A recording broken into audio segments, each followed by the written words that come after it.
Nandito tayo ngayon sa Barangay Calawis. Isang bagong gawang kalsada. Dati pala itong bundok. So ayan, nakikita po natin yung gilid niya.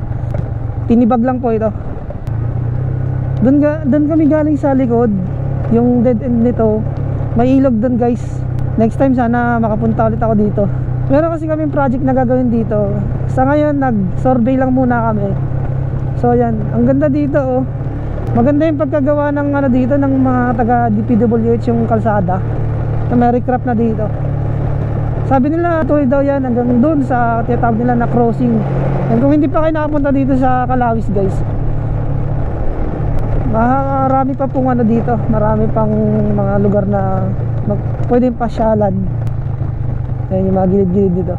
Sobrang tarik nga lang dito. Yung kanina mga nakasabay namin, mga naka-enduro, yun talagang magandang gamitin ng motor dito dahil mataas siya. Tapos rough road yung ibang part dahil hindi pa kasi tapos yung iba. Pero ito nga, itong part na to ay maganda na. Medyo malayo-layo pala dito pagka galing ka dun sa Marilaki Highway. Kung pupunta kayo dito, yung way na papunta ng sa Peregrine sa kabilang way nun, yan yung papunta dito sa Calawis. So nadaanan namin yung ilog. Dati kasi nakaligo na ako dun sa ilog na yun sa Calawis River. Grabe pala, laki na ng pinagbago ngayon dito. Ang dami ng mga naayos na lugar. Kaya lang yung iba talaga na karoon ng mga tawag dito.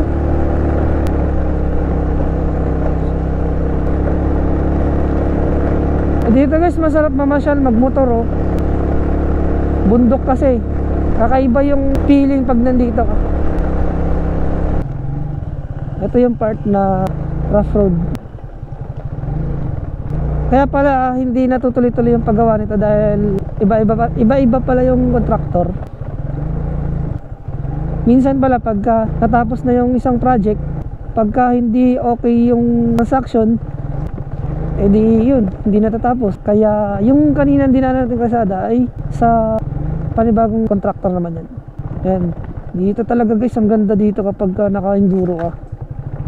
Easy lang yan dito sa yung mga ganung motor dito, rough road. Mahirap to lalo na kapag kapag yung maulan, sobrang putik. Kanina yung mga nakasabay namin mga naka-enduro, hindi lang sila tumuloy. Doon lang sila nag-stop. Baka may iba siguro silang pupuntahan. Baka meron pa nga iba ditong mga off-road na challenge na daanan. Yan kasi yung gusto ng iba, yung rough road. Pero itong motor natin, palag-palag din to. Kahit smash 115 lang to. Kaya nga gusto ko to dahil sa rough road, tsaka sa mga pabulusok, safe na safe ako dito. Hindi lang talaga ako sanay na sa scooter. Mas gusto ko talaga yung ganito. Ayan, maganda na naman yung kalsada rito.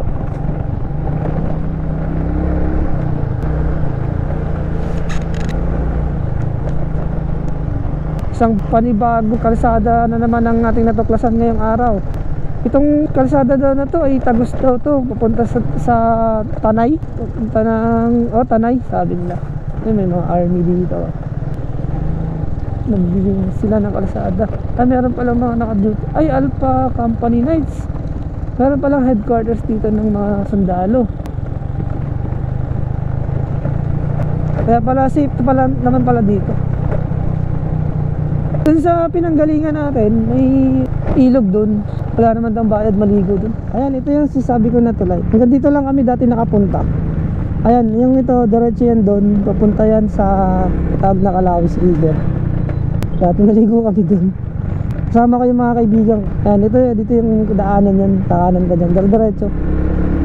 Grabe yung kalsada dati dyan.